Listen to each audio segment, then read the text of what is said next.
अब आता है मेरा problem of alienation and sectionism in the north east India. तो देखते हैं ये क्या है। अब मैंने जैसे बताया कि यहाँ पर इस वीडियो में रोल ऑफ इंजीनियर्स जो था वो, और थोड़ा थोड़ा role of IT in judiciary आ सकता है। एलिनिएशन सेक्शनिज्म अगर आएगा तो 2 नंबर में आएगा, तो इसको पूरा एक बार ब्रीफ बताने के बाद मैं आप लोग को छोटी सी डेफिनेशन भी बता दूंगी, ठीक है, तो उसकी टेंशन मत लेना। तो देखते हैं कि नॉर्थ ईस्ट इंडिया में ये प्रॉब्लम कब आई। So the northeastern region of the country has the state of Assam and the princely states of Manipur and Tripura when India became free on 15th of August 1947. तो basically जो India का north eastern region था वहां पर असम का state था और princely state थी मेरी मणिपुर एंड त्रिपुरा, ठीक है। तो today the region has 7 states of, तो इस अभी प्रेजेंट स्टेट में अगर हम देखें तो इतने स्टेट्स हैं मेरे, Assam, Arunachal Pradesh, north eastern India के अंदर। Again, we had 4 autonomous district council in Assam under the provision of 6th schedule of constitution. तो यहाँ पर असम की बात करी गई है जिसके अंदर 4 autonomous district council हैं।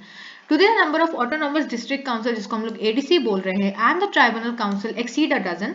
तो ये जो मेरे ट्राइब्यूनल्स हैं और जो ADC हैं वो काफी ज्यादा बढ़ते जा रहे हैं, एक डजन से, मतलब 12 से ज्यादा। The autonomy demanded starting in Naga Hills district of Assam। तो यहाँ पर बेसिकली हिस्ट्री बताई गई है कि कैसे ये प्रॉब्लम अराइज हुई और क्या ये प्रॉब्लम थी। तो जो ऑटोनॉमी थी जब वो स्टार्ट हुई तो वो कहाँ स्टार्ट हुई, ऑटोनॉमी की डिमांड नागा हिल्स में स्टार्ट हुई जो कि एक डिस्ट्रिक्ट है असम का। And the Naga National Council was the only insurgent outfit in the region. The Nagas got their state in 1963, but the problem did not end. तो यहाँ पर क्या हुआ कि ऑटोनॉमी की वजह से जो नागा थी उसको अपनी स्टेट मिल गई, लेकिन प्रॉब्लम अभी खत्म नहीं हुई थी। नागा को काफी बार रेप्लिकेट किया गया। The present state of affairs in the region is due to interaction of diverse psychological, historical, social, political and economic factors. Some factors have colonial roots, yet there are others which are due to our mishandling the northeastern affair. तो यहाँ पर basically जो problems थी नागा की, वहाँ पर नागास की जो भी प्रॉब्लम्स थी वो सही से एड्रेस नहीं की गई।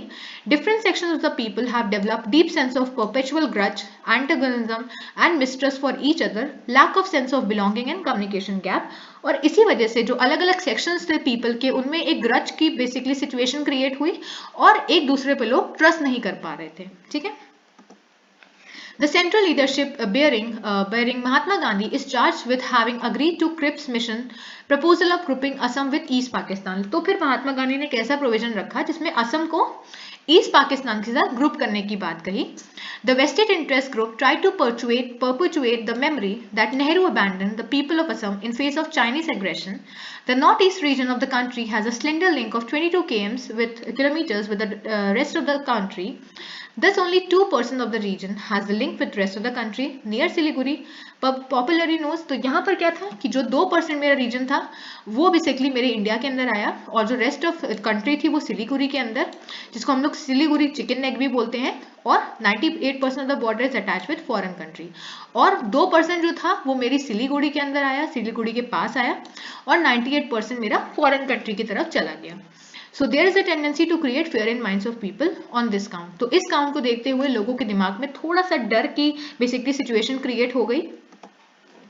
Obviously, there is no basis of the fear psychology due to the following fact: a large number of countries far weaker than India, such as Nepal and Bhutan, have even 10% borders with foreign countries। लेकिन इसमें कोई डरने की बात नहीं है, क्योंकि बहुत सारी ऐसी कंट्रीज हैं जो कि क्या करती हैं, जो कि अपना बॉर्डर शेयर करती हैं फॉरेन कंट्री के साथ। Our people in north east are not a commodity that they may be plundered by an enemy, ठीक है। उसके बाद even a narrow passage is enough till the neighbors remain friendly and the border becomes fluid and the movement becomes unrestricted to the enemy country। तो basically यहाँ पर क्या था, ये जो बॉर्डर में आने की बात हुई इसको बेसिकली खत्म कर दिया गया एनिमी कंट्री की तरफ से, ठीक है।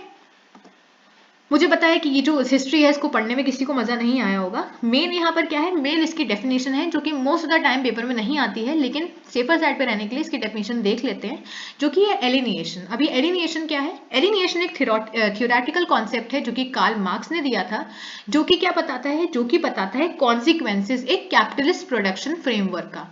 ये क्या कैरेक्टरिस्टिक क्या है? Isolating की dehumanizing, humanizing and disenchanting consequences of operating within a capitalist production framework। तो आप अगर एक प्रोडक्शन फ्रेमवर्क में ऑपरेट कर रहे हो तो वहां से आपको क्या क्या कॉन्सिक्वेंसेज मिलेंगे, उन कॉन्सिक्वेंसेज की बात एलिनिएशन में बताई गई। Utilizing an industrial development system can serve as an effective means to gauge the extent of alienation across various economic sectors। Increase level of alienation can act as a significant impediment to economic growth. तो अगर ये alienation बढ़ा तो economic growth वहां की रुक सकती है। तो चाहो तो उसकी डेफिनेशन एज इट इज याद रख लेना कि ये एक थ्योरेटिकल कॉन्सेप्ट है जो कि कार्ल मार्क्स ने दिया था, जिसमें क्या बताते हैं, जिसमें आइसोलेटिंग डीह्यूमैनाइजिंग की बातें बताई जाती हैं कि इसका कॉन्सिक्वेंस क्या क्या होगा जब आप एक क्या करोगे, जब आप एक प्रोडक्शन फ्रेमवर्क में काम करोगे। ठीक है, नेक्स्ट है मेरा सेक्शनिज्म। इसका मतलब क्या है, refers to the voluntary withdrawal of a group. देखो सिंपल भाषा में क्या है कि आपकी सपोज करो एक ऑर्गेनाइजेशन है, ठीक है, उस ऑर्गेनाइजेशन के अंदर आप एक पर्टिकुलर ग्रुप को अगर उस ऑर्गेनाइजेशन से जबरदस्ती निकाल दे रहे हो, जबरदस्ती हटा दे रहे हो ताकि आप एक अपना नया बेसिकली ऑर्गेनाइजेशन फॉर्म कर सको, उसको हम लोग सेक्सेशनिज्म कहते हैं। ठीक है, सेक्सेशन।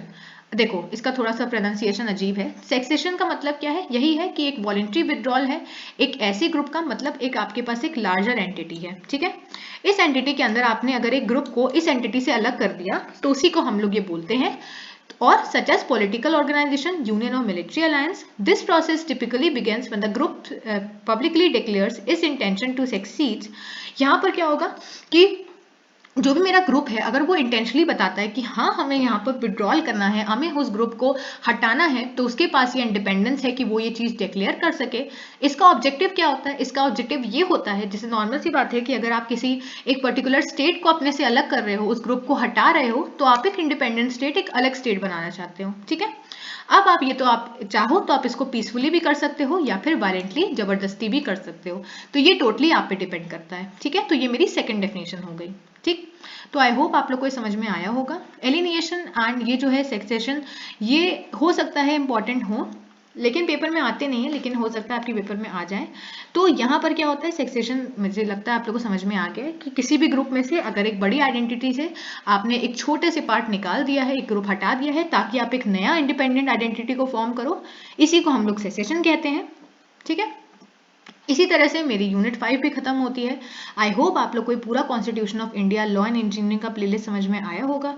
अगर समझ में आया है तो वीडियो को लाइक करें, शेयर करें और चैनल को सब्सक्राइब करें। Thank you.